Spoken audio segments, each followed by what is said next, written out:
আসসালামু আলাইকুম। আশা করি সবাই ভালো আছেন। যারা একবার কবুতরের বাচ্চা নিচ্ছে আলহামদুলিল্লাহ তারা আবারও কবুতরের বাচ্চা নিচ্ছে। তো এমন অনেকে আছে যে একবার আমার এখানকার হাঁস, মুরগি বা কবুতর এগুলো নেওয়ার পর আবারও ২য় বার এসে এগুলো নিতেছে। আপনি যে কোনো কিছুর খামার করেন না কেন, হাঁস হোক, মুরগি হোক, কবুতর হোক, কোয়েল পাখি হোক, এগুলো যদি প্রোডাকশন ভালো হয় তাহলে এগুলো খুব সহজেই যেকোনো জায়গায় সেল করা যাবে। তো এখন যে ভাইকে দেখতে পাচ্ছেন এই ভাই প্রায় ২০ কিলোমিটার দূর থেকে সকাল আমাদের এখানে এসেছেন কবুতরের বাচ্চা নেওয়ার জন্য। এর আগেও অনেকবার কবুতরের বাচ্চা নিয়েছিল। এই চ্যানেলে ভিডিও দেওয়া আছে, হয়তো সেই ভিডিওগুলো অনেকে দেখেছিলেন। আর যারা দেখেননি চাইলে আগের ভিডিওগুলো দেখে আসতে পারেন। প্রথমে কিছু বাচ্চা নিয়েছিল শখের বশে কবুতর পালন করার জন্য। এরপর পরবর্তীতে ধাপে কয়েক জোড়া করে কবুতরের বাচ্চা নিয়েছিল মাংসের জন্য। আজকে ২ জোড়া কবুতরের বাচ্চা নেবে।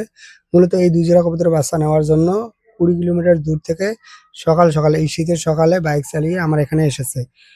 এই ভাইয়ের বাড়ি থেকে খুব কাছাকাছি কিন্তু কবুতরের হাট বসে। এরপরও আমার এখান থেকে এসে মাংসের জন্য কবুতরের বাচ্চা নিয়ে যায়। মূলত একটাই উদ্দেশ্য, কবুতরের বাচ্চার কোয়ালিটি। যারা কবুতর পালন করার জন্য আমার এখান থেকে কবুতরের বাচ্চাগুলো নেয়, তাদেরকে কবুতরের বাচ্চাগুলো অনেকটাই বড় করে দিতে হয়।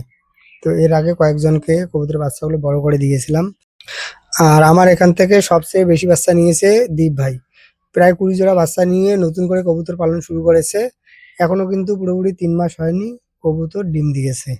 আর আমাকে যখন ১ম ফোন করে বলে যে আমার কবুতর ডিম দিয়েছে, তো আমি এটা বিশ্বাস করতে পারিনি যে ৩ মাসের আগে কবুতর কিভাবে ডিম দেয়।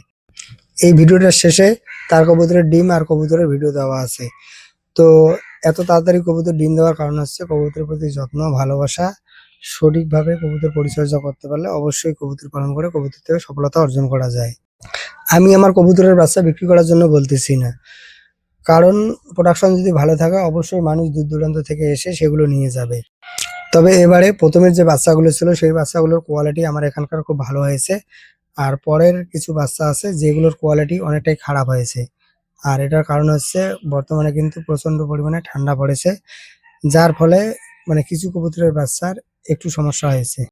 মূলত খুব ছোট যে বাচ্চাগুলো থাকে এই বাচ্চাগুলো তার মায়ের নিচে থাকে, যার ফলে কোনো রকম সমস্যা হয় না। আর যেগুলো একটু বড় থাকে সেগুলোর পাকা হওয়ার কারণে কোনো ধরনের সমস্যা হয় না।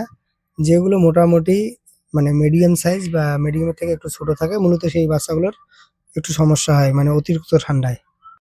আমি কিন্তু আমার এখানকার কোনো কিছু লুকাই না। যদি কারো আমার ভিডিও বা আমার খামারের কোনো কিছু ভালো লাগে তাহলে সেগুলো নিবে বা দেখবে। আর যদি কারো ভালো না লাগে তাহলে তো কোনো কিছু বলার নেই। যে কয়েকটা ছোট বাচ্চার এই সমস্যাটা হয়েছে, আশা করি নিয়মিত যদি ঠান্ডার ওষুধ দেই, মানে আমি যেটা দেই সেটা হচ্ছে টেট্রাসাইক্লিনিক। এই ওষুধটা যদি দেই তা আশা করি কয়েকদিনের মধ্যে বাচ্চাগুলোর কোয়ালিটি ভালো হবে। এর পাশাপাশি খাবারটা একটু ভালো দিতে হবে। মানে গম আর সরিষার পরিমাণটা একটু বাড়িয়ে দিতে হবে।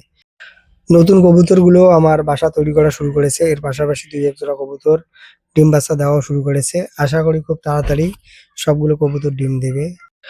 নতুন করে এতগুলো কবুতরের বাচ্চা রাখার ফলে এখানে একটু সমস্যা হয়েছে। তো আলহামদুলিল্লাহ এই সমস্যাটা আস্তে ভালো হচ্ছে।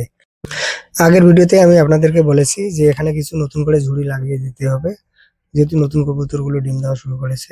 আর এই ঝুড়িগুলো যদি তাড়াতাড়ি লাগিয়ে দেই তাহলে হয়তো পরবর্তীতে আর কোনো রকম অসুবিধা হবে না। আজকে দেখলাম যে মাঝখানে যে ঝুড়িগুলো নতুন করে লাগানো হয়েছে সেখানে এক জোড়া কবুতর বাচ্চা দিয়েছে। এর আগেও এক জোড়া দিয়েছে। আর কয়েক জোড়া ডিম আছে। এই ঘরের ফ্লোরে মাটিতে ২ জোড়া কবুতর ডিম দিয়েছে। তো সবকিছু দেখার পর ভাবলাম যে এই ঘরে নতুন করে কিছু ঝুড়ি লাগাতে হবে। তাহলে হয়তো পরবর্তীতে এখানে যে সমস্যাগুলো হচ্ছে মানে অন্যের বাসায় গিয়ে যে কবুতর ডিম দিচ্ছে, তো এই সমস্যাগুলো আর পরবর্তীতে হবে না। বর্তমানে এখানে যে ছোট বাচ্চাগুলো আছে, এর পাশাপাশি এখানে যে ডিমগুলো আছে তো সবগুলো আমি চেক করে দেখেছি। সবগুলোতে জোড়ায় ভ্রূণ আছে। এর পাশাপাশি জোড়ায় বাচ্চা রয়েছে। আশা করি খুব তাড়াতাড়ি কবুতর থেকে আরো ভালো কিছু পাবো। আর এই হচ্ছে দীপদার কবুতর। মূলত এই বাচ্চাগুলো আমি দিয়েছিলাম। এখন এগুলো ডিম দেওয়া শুরু করেছে। ৩ মাসের আগেই মূলত এগুলো ডিম দিয়েছে। আর এই হচ্ছে ঘর আর এই হচ্ছে ঘরে লাগানো ঝুড়ি। আজকে এ পর্যন্ত। আসসালামু আলাইকুম।